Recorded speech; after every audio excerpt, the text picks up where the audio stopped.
300 থাকে জমির উপর একটা বাড়ি করে দিব। ইনশাআল্লাহ। আমরা কি পারবো না? আমি বরাবরই প্রতিশ্রুতি দিই, কেউ না দিলে আমি দিব। এই বাড়িটা করতে কত টাকা লাগতে পারে? 3 শেড পিরা পাকা করে সুন্দর একটা রঙিন বাড়ি করে দিব।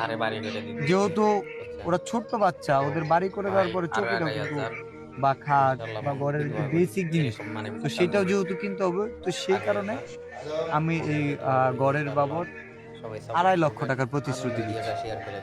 আমরা ইনশাআল্লাহ 2 লক্ষ মধ্যে সুন্দর করে একটা বাড়ি করে দেওয়া, আর 50,000 টাকা আসবাবপত্র। এখানে আসবাবপত্রের মধ্যে কিছু কিছু আসবাবপত্র আছে যে অনেক আছে যে ওর খাটটা আমি দিয়ে দিব বা ওর জন্য একটা টেবিল আমি দিব।